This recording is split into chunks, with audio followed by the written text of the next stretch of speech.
Started. All right, so welcome. You are here, quite obviously, mapping the most magical CMS on earth. I'll give you a little intro to me. For the purposes of this talk, the most important things you need to know about me are I work with Drupal, I like to build things, and I like to talk about the things I build. So, really quick overview of the things I'm going to touch on as we go through the talk. I've got sort of getting into Drupal, Drupal Core, theming, modules, frameworks, and Symfony a little bit, some closing thoughts. These are all going to be pretty high-level stuff.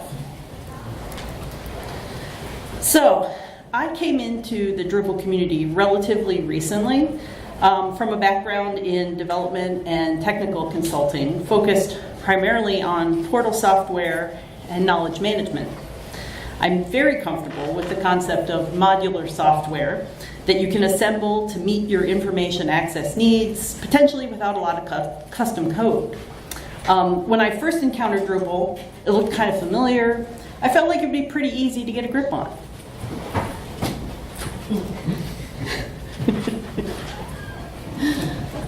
It wasn't. There are a lot of parts to it, a lot of things going on. Taken individually, many pieces looked enough like components I knew from other software solutions, but then I'd lose the thread of how the pieces fit together. I saw lots of references to Drupal Core, but it wasn't clear to me what the core was and what was included in it. What did it do? I tried to read some documentation or find a blog post. I'd frequently find something that did explain things, but only the parts I already knew, or it left out the stuff that I was actually looking for. And if anybody's taken a technical or a math class, this might look familiar to you. It's really annoying. I would find what looked like articles or information. It looked like it was talking about the things I wanted to know, but it skipped over the basics and it would jump straight into the details. This example also illustrates a second issue that I ran into, so like term overloading. In object-oriented program, you can overload a method or a function so that it does different things when you call it. When the code is run, the system needs to consider the context to figure out what to do. Turns out in math, the phrase trivial solution actually has a separate special meaning, and it's not just something that's really super easy to do. This is still super annoying when you see somebody do that, but the phrase trivial solution is overloaded. It's not quite as obnoxious as it looks at first. Words mean different things in different environments, and that contributes to the confusion for people who are new to Drupal. Well, one example is a plugin in Drupal is not the same concept as a plugin in WordPress. The more I thought about it, the more I realized that what I really wanted was a map, something that would visually identify how different pieces fit together and help me understand why they were there and what they were for. I looked around a little and was surprised that there didn't seem to be anything like that. So I tried to build my own. I am not a visual designer though, so I was searching for another way to connect everything and make it memorable in a way that didn't add more confusion. Eventually, I hit on the idea of using an analogy to something I definitely did know. Disney World, and specifically the Magic Kingdom. Surprisingly, you can make some pretty strong parallels between the way the Magic Kingdom works and the way Drupal 8 works. This started out as more of a thought experiment for myself to try and see if I truly did understand how some pieces functioned in the whole, but I thought it would be fun to share with others. All right, so here we have the park map. This is a fairly iconic map and probably familiar to a lot of people. It's pretty interesting, taken purely as an infographic. The amount of information that they can put on here in a format that is attractive as well as useful. The part I want to focus on mostly today is this center section known as the hub. When Disneyland opened in 1955, it was one of the first amusement parks to use this hub and spoke design. Most parks built prior to Disneyland tended to have happened more than they were planned, and they grew it organically. There was little coherent organizing thought behind their layout. This new hub and spoke design was revolutionary. It was instantly successful and became a planning concept that was reused in many places, including, of course, Walt Disney World when it opened in 1971. There's almost too much really fascinating stuff you can learn about the hub design and how it benefits the way the parks work and how visitors interact with it. For today, I want to highlight the idea of the hub as the center, holding everything together, providing the foundation upon which the rest of the system relies. In Drupal world, the hub is Drupal Core. So let's talk about similarities between the Magic Kingdom hub and Drupal Core. In both cases, the core is required. Without Drupal Core, nothing else works. At the Magic Kingdom, you have to go through the hub to get to the rest of the park. There are both visible and hidden parts to what's happening in the core. The visible stuff is easy to identify, but it's not always immediately obvious what the hidden core is doing for you, at Disney or in Drupal. Lots of important functionality is happening behind the scenes, but you have to put some effort in to see it. We'll look at the visible and hidden parts of Disney and Drupal in the next few slides. Let's start with the visible Disney core. I got a trivia question here. Does anybody know whose castle this actually is? Cinderella. Exactly, that's Cinderella's castle. Do you know whose castle is at Disneyland? Yeah? Sleeping Beauty. Sleeping Beauty, yeah, it's actually different. Lots of daughters. Exactly. The castle is the most obvious visible element in the hub. It serves multiple purposes within the park. It's got basic theme park functions such as food service, because there's a restaurant inside it. Merchandising. You may have heard of a modest little hair salon and costume shop called the Bibbidi Bobbidi Boutique, which is also inside. And even character meetings happen within the castle. And in addition, a large portion of park entertainment happens in front of, on, or above it. So what about Drupal?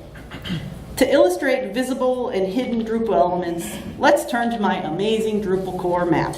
And I warned you, I wasn't a designer. The top layer in this diagram describes the visible part of Drupal core. This visible layer is made up of core themes. Those are your built-in options for how the site will look. The active theme is what you're currently seeing when you're on a Drupal site. We got your core modules. Those are built-in functionality that will always be present in a Drupal site. We have contributed and custom modules, and they're showing around the edges there. They're connected together through the core. They provide additional needed functionality, but they rely on core modules and components, and they can't function on their own. And we also have contributed and custom themes. These provide additional flexibility of design and presentation beyond what's available right out of the box. Let's start our exploration of Drupal core by taking a quick look at themes and modules. So theming is a concept that's probably pretty well understood. You're changing up the look without rebuilding the guts. One thing that I learned when I got into Drupal was that theming was more than just skinning. I had originally thought of theming as primarily applying styling to content items that were already on the page. Well, in fact, it handles deciding which content items should be on the page at all, as well as styling. So let's think about the castle as a visible representation of the theme. Without a theming system, it was always possible to create beautiful sites by using HTML and CSS, but it's a lot of work up front and changes are hard. Having a web framework, which we'll talk about shortly, is great for providing base functionality, but it doesn't typically give you too much on the front end. Drupal uses the web framework infrastructure and adds on extra capabilities through the theming system. You can now change up the look and feel without requiring a change to the underlying site's structure. You might still end up with presentation code stuck in with business logic, though, which makes it tough to maintain and still rather slow to modify. Does anybody recognize what that thing is going on in that picture? That was actually the 25th anniversary, and they laboriously, physically overlaid decorations on the castle to turn it into a giant birthday cake, which everybody totally loved. So in Drupal 8, we brought in the use of twig templates, which allow you to load in data from the business logic layer and supply markup when and where you want. This is an instance of separation of concerns, keeping presentation and implementation logic separated. This allows you to be extremely flexible in terms of customization, customizing visually complicated changes. I think, did I have something else I wanted to say about that? Yeah, visually complicated changes can now be accomplished with relatively simple template changes, and modifications are much quicker to complete. So you can do something like that, and a few seconds later, you can have something that looks like that. Theming is tightly interwoven with design as well. If design is important to you, you make sure everything works in the place where it is. Nothing takes you out of the scene or the mood that you're building. Powerful and usable theming capabilities let you take care of even the smallest details. At Disney, this concept is enthusiastically embraced. The sense of place always serves the story, from the large scale, where guests cannot see into a different land than the one that they're in, to the small. Even the trash cans at the Magic Kingdom are aligned with the story environment that they're in. Anybody want to make any guesses where these ones are from? The big one's Toy Story. Yeah, the big one's Toy Story. This small one down here is from Star Wars area that they had built. Not sure if it's still there right now. And then the top stuff is up there at the new Pandora stuff at the Animal Kingdom. Getting to those highly themed, exquisitely designed sites remains a task unique to each application.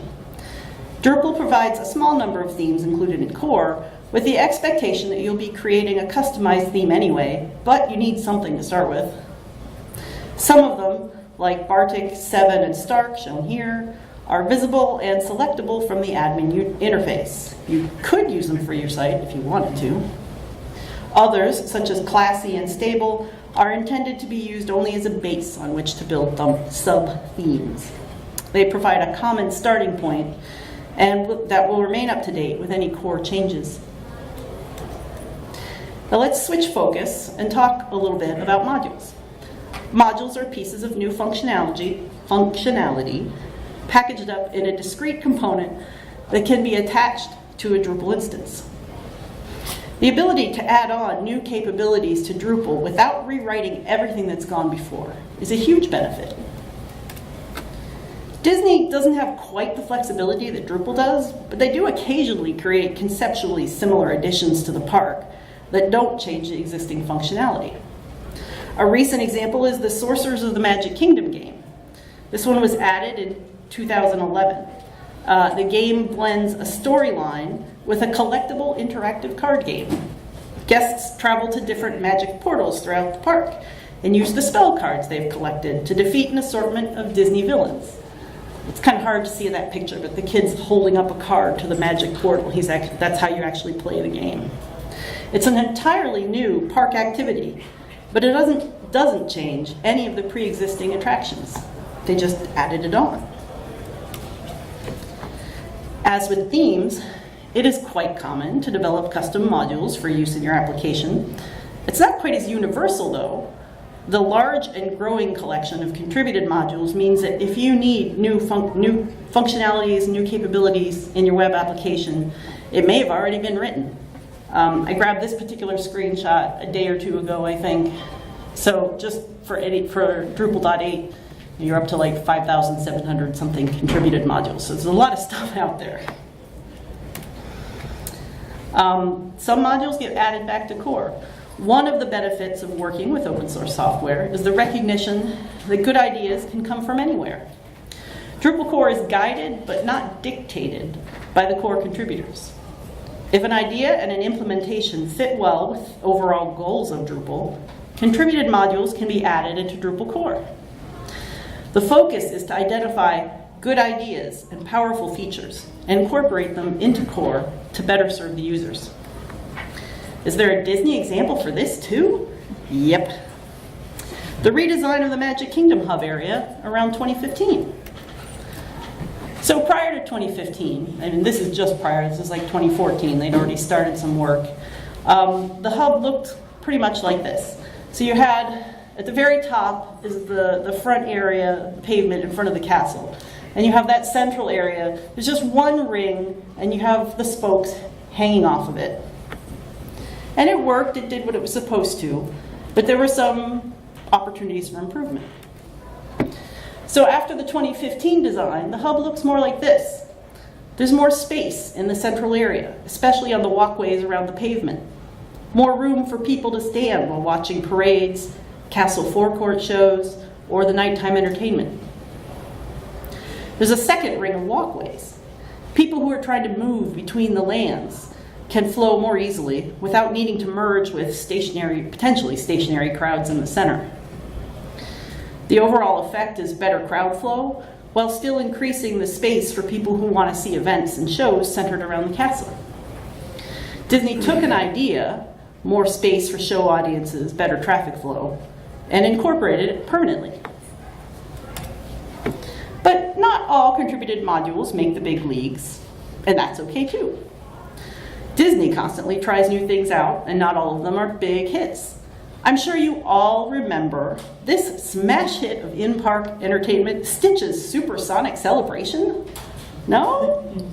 Well, that's not too surprising. It only lasted for 6 weeks in 2008 before Disney decided it wasn't ready for prime time and shut it down. In Drupal 8, having a designated path for growing core capabilities is expected and encouraged. It's not an ad hoc random thing. A defined process exists for the contrib to core process. Once a contributed module has entered the path to becoming part of core, it is designated as an experimental module. It then has a set of requirements for things that must be fixed to make it work as part of core. Enhanced stability, it has stricter security requirements, and so forth. There's a roadmap and a deadline that experimental modules need to meet. If they do, they join core. If not, they're out. So it's not too surprising that, unlike with core themes, the number of core modules is pretty large and keeps growing. I didn't include the experimental modules on here, but you can see them if you want on the page that I've linked to up here. We're not going to look at these in any detail. The point for this slide is just like, hey, wow, there's a lot of them. If you want to go look at individual information, since these are the part of the visible stuff, this is pretty well documented. So if you go to that page, you can get information about all of these modules. You can find that information pretty easily on your own. Okay. So having looked at themes, modules, and the visible layers of Drupal core, let's turn our attention now to the parts we don't usually notice, the hidden core. Disney has a hidden core as well. Lots of the work to create the guest's park experience happens in back-of-house areas that visitors never see. One of the more famous examples of this is the utilidor system, which you may or may not have heard of. Utilidors are literally utility corridors. They are a set of underground tunnels connecting different parts of the park to each other. They contain supplies, break rooms, employee cafeterias, workshops. People and materials can be moved from place to place without interfering with park guests or requiring work to be done after hours. This diagram is overlaying a rough map of the location of the utilidors in yellow on top of the surface structures that are actually physically above them. You can see there's a whole separate layer of functionality that's essential to making the park work, which is hidden under the surface. Drupal's hidden layer of core components works in a similar way. The bottom layer of the Drupal core diagram deals with those hidden parts. The core components contain libraries and utility functions, as well as the basic infrastructure required to make a web application work. This is one of the pieces I struggled with while trying to comprehend the Drupal 8 architecture.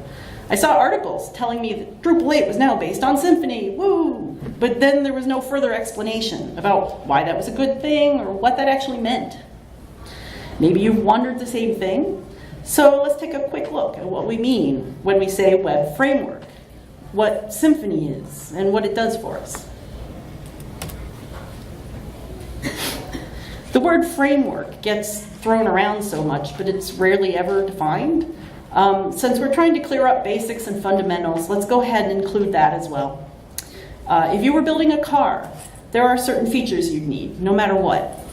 A way to make it go, a place to ride, a way to steer it, and a way to stop it. Beyond that, there are many custom features you might want to add. Building web applications works the same way. There are basic functions every web application has to perform. Since everyone has to do those same things, why not build a set of building blocks to handle those common tasks and make them generic enough that anyone can put them into their custom application? That's the purpose of web frameworks. They provide a common, tested, solid set of foundation building blocks upon which you can build. Just within the PHP community alone, there are many different web frameworks. They all provide support for common web activities, but they've been designed and optimized to handle different problems. For example, and this is a vast simplification, Symfony provides one of the most commonly used set of components. Even other frameworks use Symfony's components. Laravel uses Symfony components to support building PHP applications that follow the model view controller architectural pattern. Other frameworks, such as Slim, are intentionally pared down, offering fewer features but very fast execution. There are many framework options to choose from, depending on what your application needs to optimize. Drupal is characterized by its broad set of capabilities and extensibility. Migrating much of Drupal 8's base functionality to use Symfony components was a natural fit. Now that we've talked a bit about what a web framework is and what Symfony offers, let's take another look at Drupal 8's core components. So again, you can see this is another one of my own lovely diagrams. One of the changes from Drupal 7 to Drupal 8 was switching several pieces of Drupal's basic infrastructure to use the Symfony component version rather than custom-written Drupal code. By using Symfony, Drupal avoids needing to rewrite and continuously maintain custom-built code to handle the same stuff everyone else is doing. So you can save your uniqueness for the places where it actually is unique. I thought about drilling down into some of these components, but we're going to skip that for this talk. I think we'll save that for another one. The point here is to emphasize that we have a collection of the basic functionality that has now been swapped out, and we're using the Symfony version of the component. And there's still some stuff that is Drupal unique, and that's all part of Drupal core. So what else can we learn from Disney? Now that we've completed our look at the Drupal 8 core and how core interacts with theme and modules, let's wrap up with a few quick thoughts about other aspects of Disney parks that could tell us something interesting about Drupal. Walt Disney loved trains, and especially steam trains. It was kind of a no-brainer that he'd put a steam train into his theme park, and it was one of the opening day attractions at Disneyland and the Magic Kingdom. But it's not there just for nostalgia. It's actually serving a useful purpose. It's visually and physically separating the park from the outside world and moving theme park visitors from one part of the park to another. It provides another way to distribute the crowds without clogging up walkways, as well as serving as a people eater ride, which can swallow up approximately 2,000 passengers on a typical day. 2,000 passengers an hour. Skip that part. Contributions back to Drupal can be viewed in the same way. People create features and functions for Drupal that they love or need, and even changes that meet the needs of a tiny audience are valuable. Projects that create something that make you happy and that helps out many other people, magical. And finally, remember the weenie. So a weenie is an architectural concept describing visual magnets that draw guests from one area to another. The origin of the term is based on a story that Walt Disney used to tell from when Disneyland was originally being developed. He'd get home quite late on some evenings and would grab a hot dog to eat. And he referred to them as wieners or weenies or something. That was just a nickname. He often shared his late night snack with his pet dog and realized she would follow him around the house in anticipation of getting a treat. With food in his hand, he could lead her anywhere he wanted her to go. With that idea in mind, he instructed his Imagineers who were designing the park to create visual weenies in Disneyland to draw visitors toward certain features and keep them moving through the park space. The castle is a very obvious visual weenie in both Disneyland and Walt Disney World. What draws users into your Drupal site? What catches their attention and keeps them moving towards their goal? That's your weenie. So that completes my Disneyfied tour of Drupal Core. I hope it was useful, a little bit fun, and have a magical day.